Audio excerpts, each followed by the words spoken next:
my name's Anthony, and this is my workshop. And this is my paintbrush. I'm a self-taught fabricator and prop builder.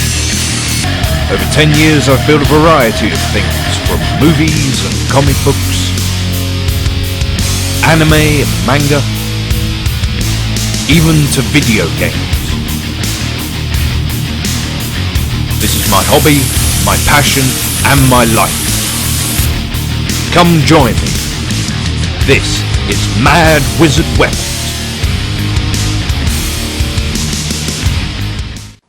Hello you awesome guys and girls, and today we are going to do Dante's Rebellion Sword from Devil May Cry. I have lost count how many years I have wanted to own / build this weapon, and finally now I get to build it, and I think it's going to be fantastic. It's back in the day, like, you know, before I started sort of like doing like metal props and stuff like that, I was looking around on the internet how I could actually possess this weapon, like, you know, and there was plenty of replicas out there, but there was nothing that really stood out to me, or something that actually looked like the sword did, like, you know, in the video game or the anime or whatever. Like, you know, it's sort of like either the blade was too short or it was too thin, or the skulls didn't look right or something like that. So I thought, you know what, if I was going to do this, I'm going to have to build it myself. It's as simple as that. So yeah, really looking forward to this build. We're going to do some metal casting, which is I've never tried before. I've worked pouring little things out, but I've never done anything to this scale, like, you know, that, I mean, the skulls are going to be like that big, you know, so it's a case of I've never cast anything that big before, so that's going to be interesting. So yeah, really looking forward to this build, cannot wait to get started, and yeah, hope you enjoy it. So no time like the present, let's do this thing. So this is the blade all marked out. So it took a very long time to mark it all out, but the blade itself is about 100 centimeters long, which is just over 3 feet long. The whole length of the blade is going to be about 150 centimeters long, which is about 5 feet ish. So yeah, just gotta get the old angle grinder out and cut it out.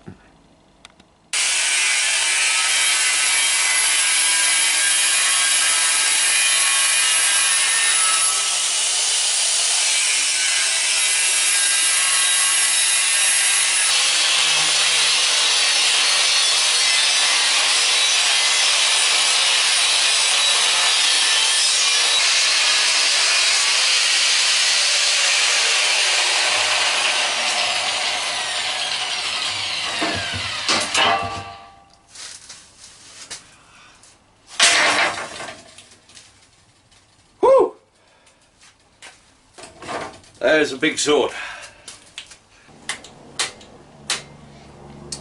Okay, so the next job, what I'm going to do is I'm going to run a groove down the middle of the sword, what's known as a blood groove.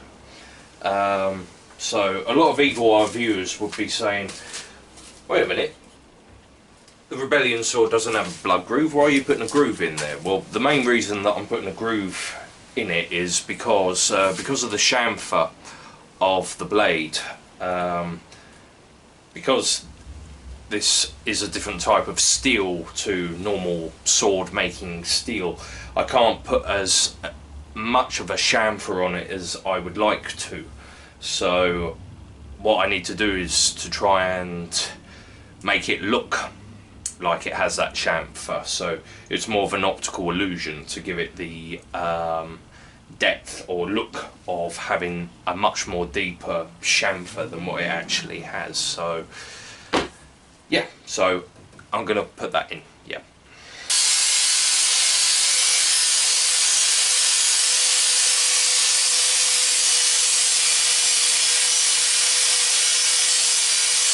So what I'm marking out here is a little triangle that's going to fit in there.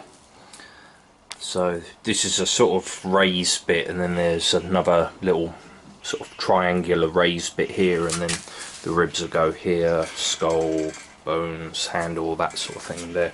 So yeah, need to cut out 2 of these.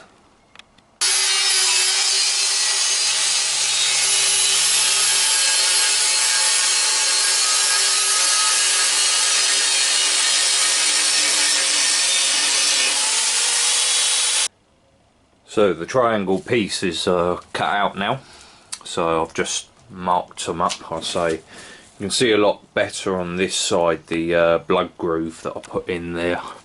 So I might do it a bit deeper actually, just so when I clear all this rust off it shows up a bit more. So yeah, so she's all lined up, ready to go, all cleaned up, so just gotta weld it on.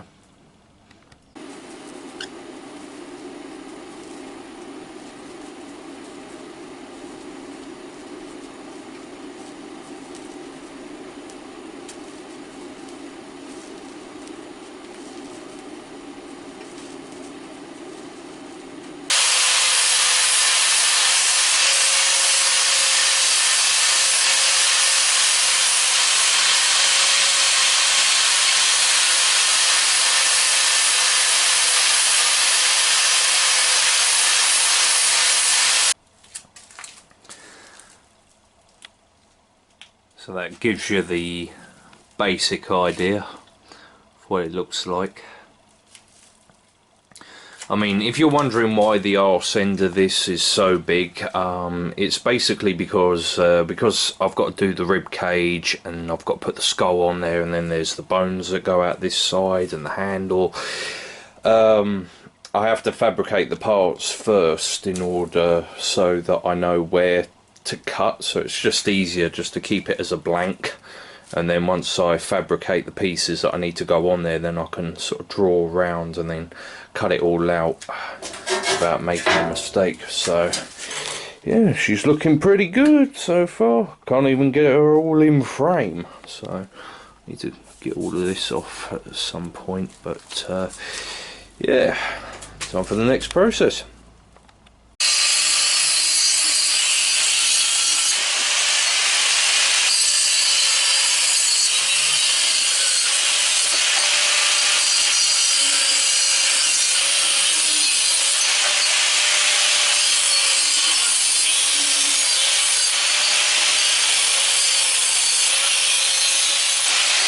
So what I've been doing is I've been cutting out this angle iron, and these eventually will become the rib cage of the skull bone sort of structure sort of thing. And what I need to do is, I've already done one here, there we are, I need to weld them all up like that, and then eventually you turn these around so you can see they'll be welded together like that, the skull.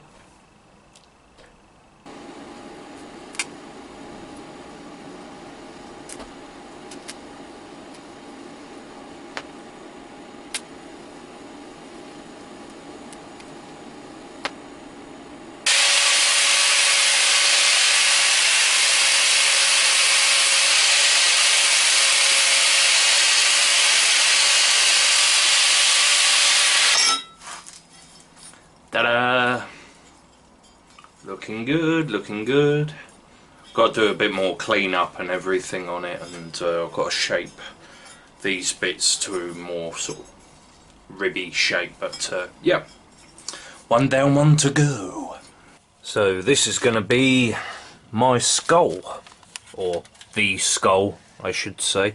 I wasn't going to film this part, but I thought that I'd show you guys anyway, because I have had so much trouble trying to cast this thing out. So I've just got it up on some plasticine there, but I've tried making a latex mold and that didn't work, and I tried doing a I saw online these sort of like cheap silicone molds that people use, sort of like a silicone sealant to make molds out of and stuff like that, and they put it over and it comes out and stuff like that, and that didn't work. So Now I've got to use the real stuff that the professionals use, which I did have kicking around, but I was kind of hoping not to use, but now I'm having to use. So yeah, it's just been an absolute pain trying to get this thing moulded so I can get this thing in metal. But yeah, I thought I'd just show you guys, and yeah, we'll come back once it's all rubberized. So that's all the rubber on. Jelly, jelly, jelly. Right, just got to put a fiberglass jacket on it now. So these are the skulls, completely cast out and finished. These have been an absolute nightmare. It's taken me forever to actually get them done, but they are finally done. As you can see, sort of like my futile attempts at wax moulding, my heart goes out to people that do this on a daily basis. It is an absolute nightmare.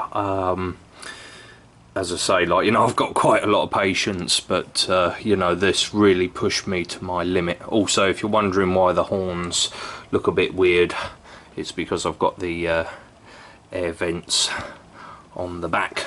So yeah, I had to cast these out, like, you know, God knows how many times. I say they were my first attempt at casting them out, and then I moved over to these, and as I say, after about 7 attempts with those, I moved on to these. I had to hand sculpt all of these out, and they kept breaking, and putting all of like these bits on, and they kept bloody breaking, and then having to cut this out and wax it together, like, you know, was a pain in the arse. The horns were a pain in the arse. So like, they are finally done, like, you know, after I've lost count. So, but they're done. So next job is to give them a sort of investment jacket, and then I can mould them out of metal. And if I see any more wax, it will be too bloody soon. Right, so I'm about to do the investment casting. I've just made up a quick box here out of foam board. I think it's called foam board, I don't know. So yeah, so it's just a quick box so that I can pour the investment in there. So right, get on and do the investment. So the mix I'm using to make the investment is equal amounts of this stuff, which is plaster of Paris, mixed with this stuff, which is just play sand. Now play sand is silica sand and is used for sort of like mould making, and it's good for holding the heat or taking the heat and stuff like that. So basically equal amounts of that is that. So we're just going to add the water, pour it in there, and see what happens.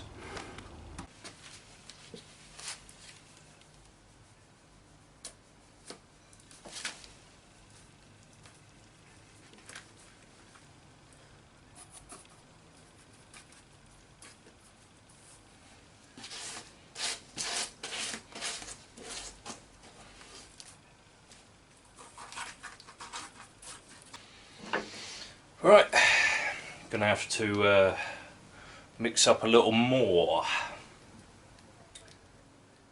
But yeah, should be alright, should be fine. Ta-da! So, that's the mould all done.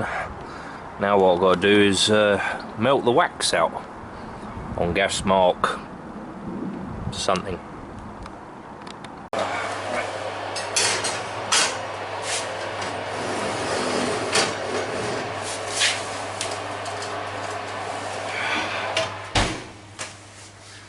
Right, give it an hour. Well, there she is. All the wax is out, and we are ready to pour some metal. But first of all, we gotta turn these into ingots. There's some ingots there.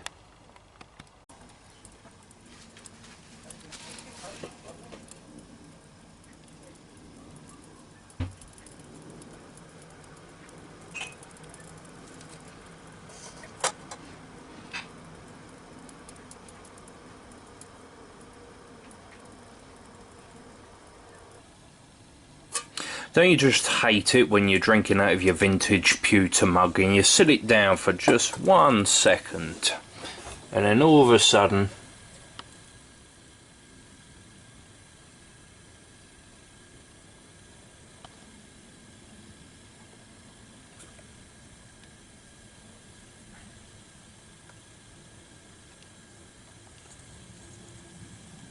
your homebrew beverage just melts it.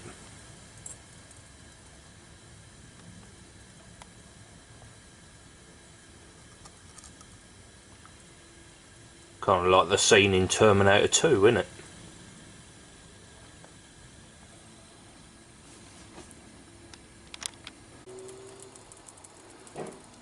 Melting down the pewter. Don't know why that light keeps flickering for. Ghosts. Oh, I'm zooming in. Yes, very laborious process, melting pewter. Oh well. A few more to go. So that's all the pewter melted down. I say there's a lot of this crud on top. This is called the slag, and this is just all oxidized or impurities that's in the pewter, like because they're like old pewter mugs. There's going to have like sort of corrosion and dust and dirt and other crap that's in there. So yeah, that's just all of that sort of stuff, and behind it all that nice shiny stuff, that's all the nice metal. So yeah, I'll scrape that off and we'll be ready for the pour. Yay!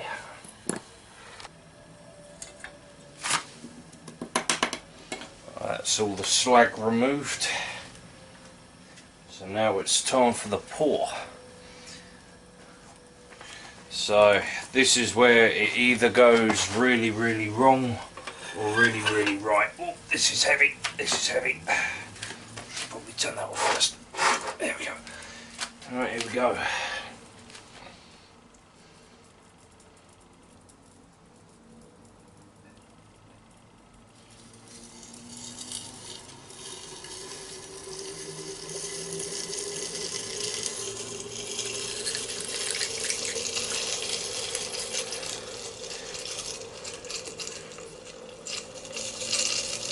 Some moisture in the mould.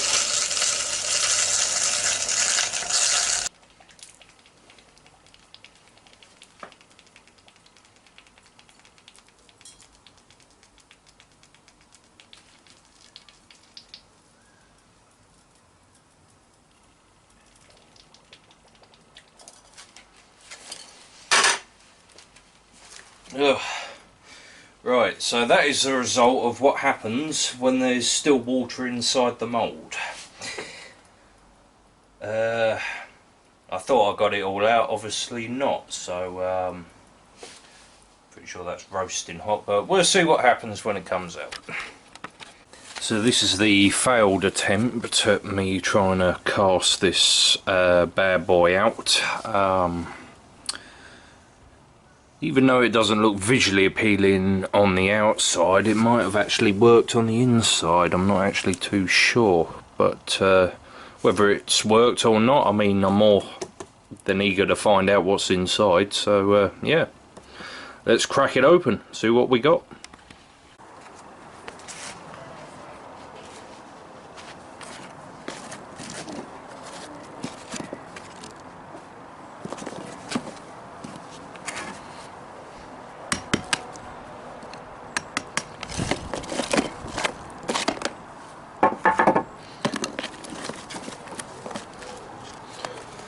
Well, we've got teeth.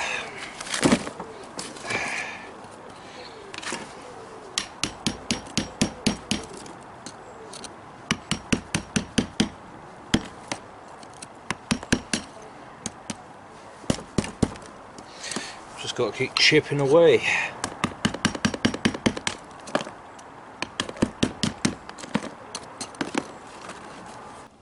Ta-da! Skulls are all cast out. They're looking awesome. So there's a bit of clean-up work still to do on them. I've just drilled a few holes there just so I can bolt them together, just so I can get these lines right. And so I need to cut down some of these spikes, and even in there you can see it didn't come out all the way, but that doesn't really matter because I can fill that in with more pewter. So yeah, they're all done. I still need to antique them, and as I say, just tidy them up a bit, but yeah, they're pretty much done and they are looking awesome. Right, time for the next job.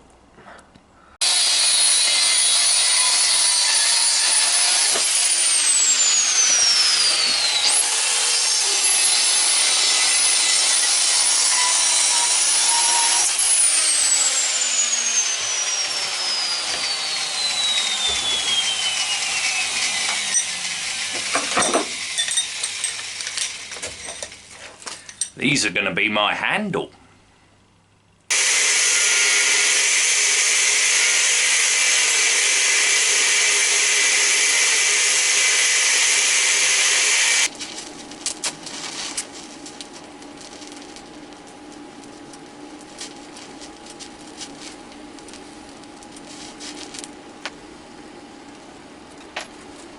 Okay, so I thought I'd show you what I've been doing with the handle. So this is going to be my handle, and this is the pipes you saw me cutting up, say they're all welded together like that.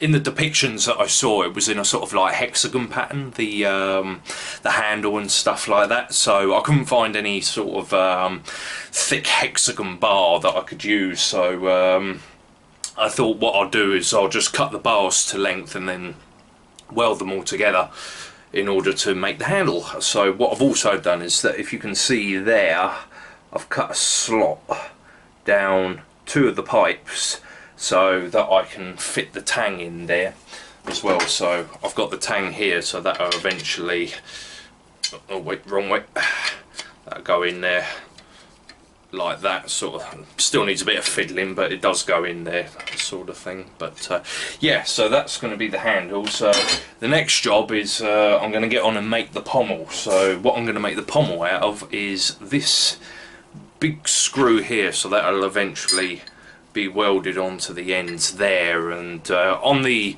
depictions of the pommel, it's a kind of looks like a crown sort of thing. So what I'm going to do is I'm going to cut out a load of triangles, and I'm going to sort of like weld them onto the sides here, and then weld that onto the actual handle itself. But also what I need to do as well is, because this will eventually be welded onto the actual sword itself, I need to cut a little slot at the top there to put a thread on there so that I can bolt it all together.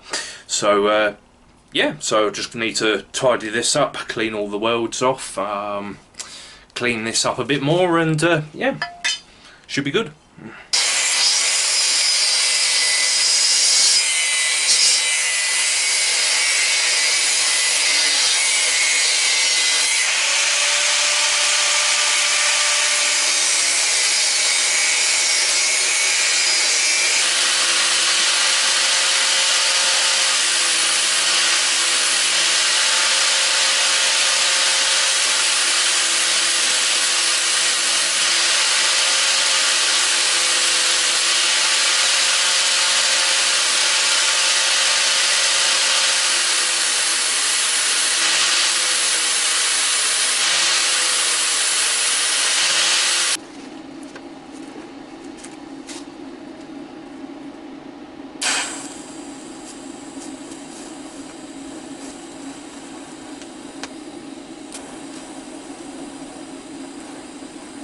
Ta-da!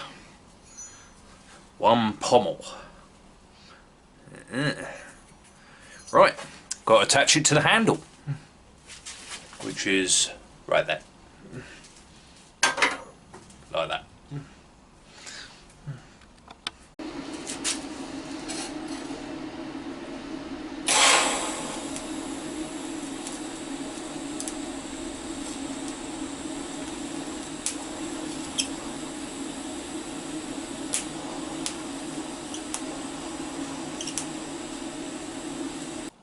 So what I've been doing now is just cutting out all around here. If you remember, it was like a big solid block, so I've just bolted these on for temporary purposes so that I can cut round and get the proper size dimensions. I've got to go in and do a bit of fettling work around here and in there. Still got to attach this in place, but what I've also been doing is I've cut out these little bits here. This is just a bit of piping that I had that I've just cut a little triangle, and this is just a bit of more angle iron. So eventually what's going to happen is that's going to be seated there, and that'll be seated under there, just to make it look a bit more bit less barren, I think. So we're getting there, it's looking good. So that's the piece all welded and ground down. Nice.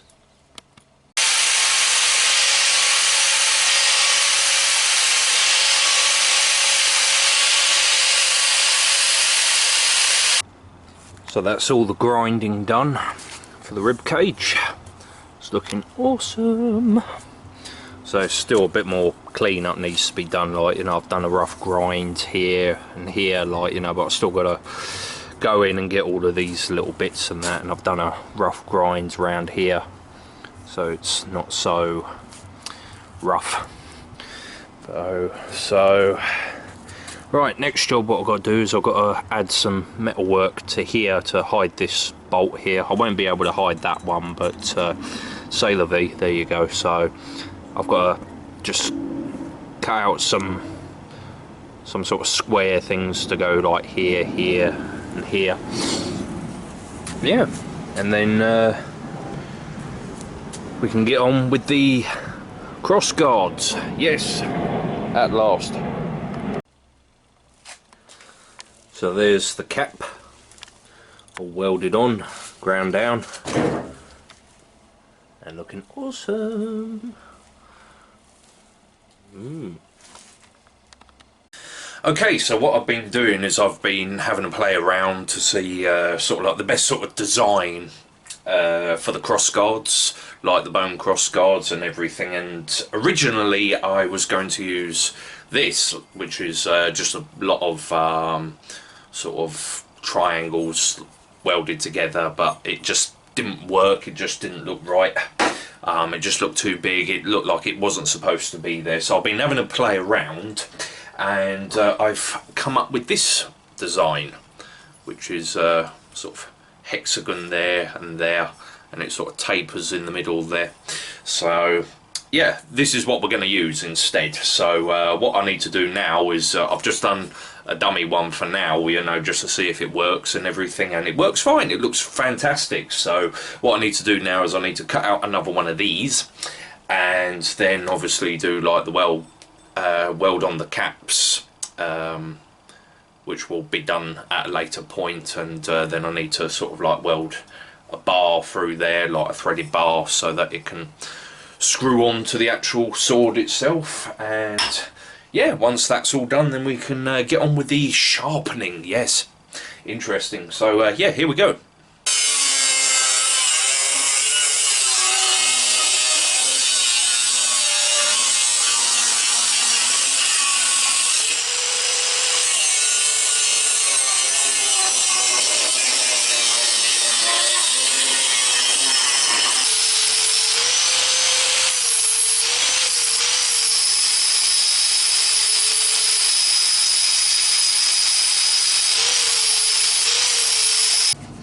Okay, so that's the cross guards all done. So let's put them on and see what they look like. Windy, windy, windy, windy.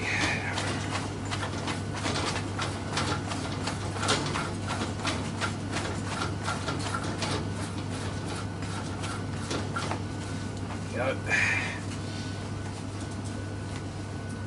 Nice and tight. That one's tight as well. There we are.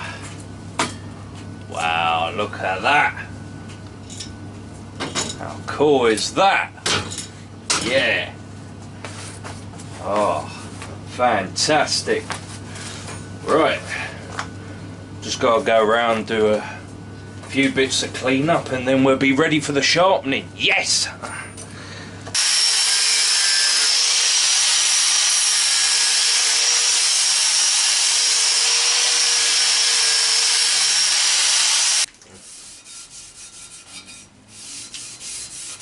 So I thought I wouldn't show you the sharpening process because I've shown it before on some of my other videos, and this just took forever to do. I mean, it actually took nearly 4 hours to actually sharpen because, as I say, it took about 2 hours per side to do, and just getting the chamfers right and everything, and it's just been a nightmare. But it's finally done, it's finally sharpened. So I'm just going over it with a bit of Scotch-Brite at the moment, just to really bring up the colour.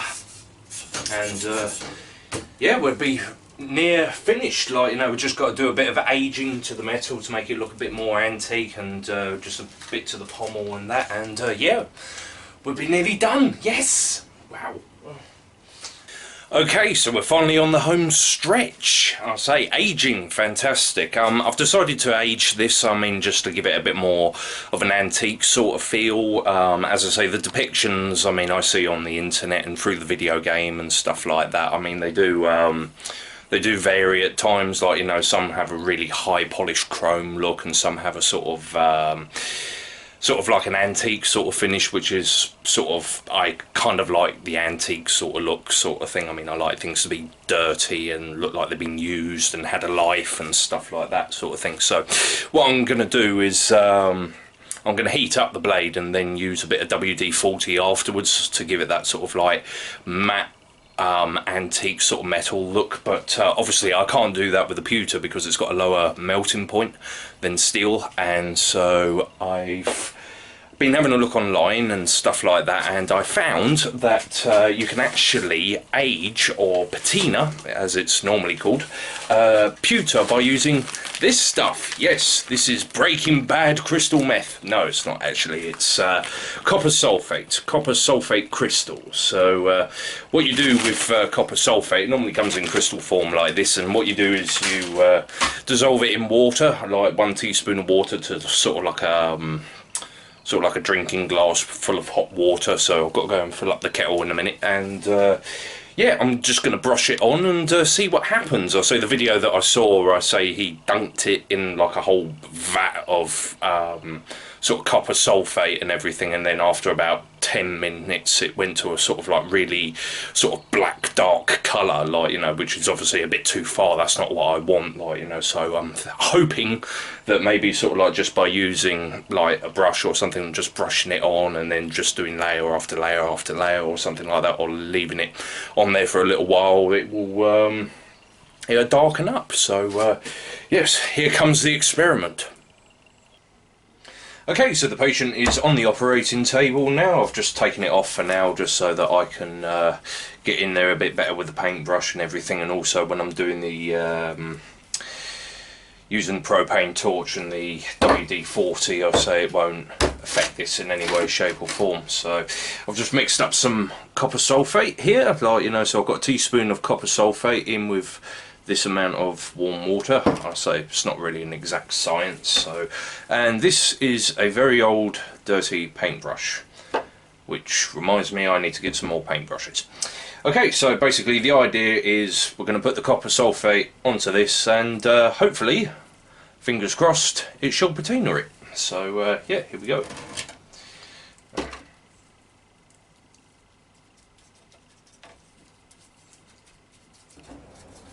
There's a slight change that's happening, but I don't know if that's just due to the dirt that's on the paintbrush, or if it is actually reacting, or what.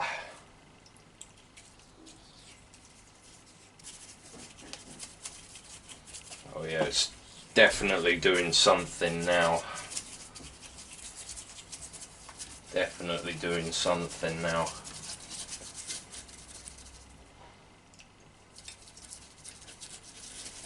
So you can see it's started going that sort of antique sort of colour. Like compared to this one that I haven't done yet, you can see it's all nice and shiny. Let's see if I can, oh yeah, you can definitely see a difference there, definitely see a difference. So I don't want to go too far with this, so I think that will do. Right, maybe I can try and darken that bit more, but right, okay, so time to do the other one.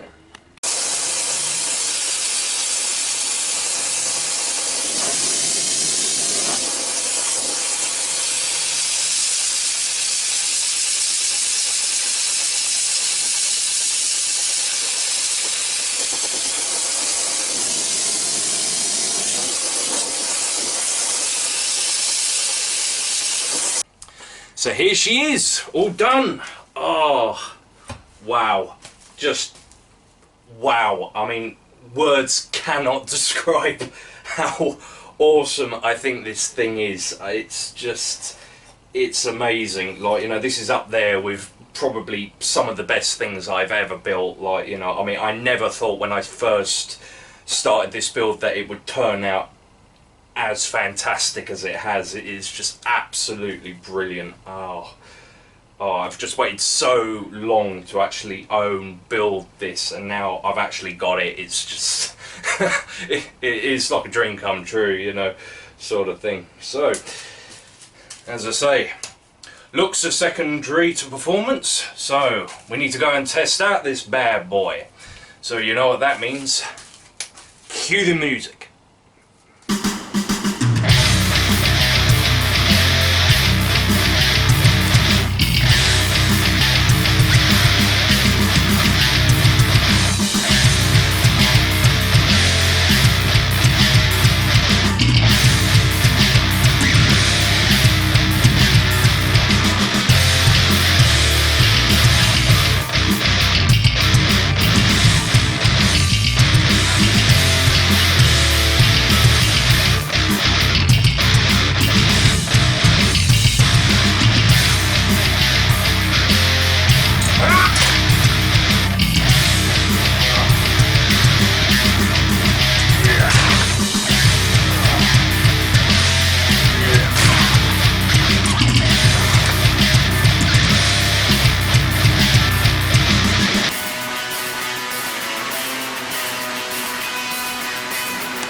If you're still here after the video, I'm guessing that probably means you like what you saw and you want to see a bit more.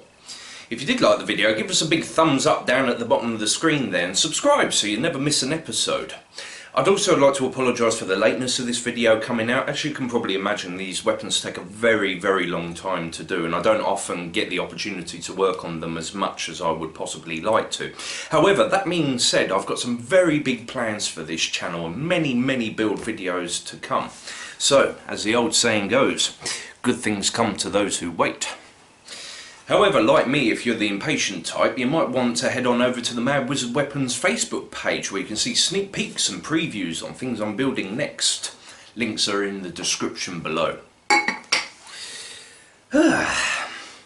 So, till next time, see ya.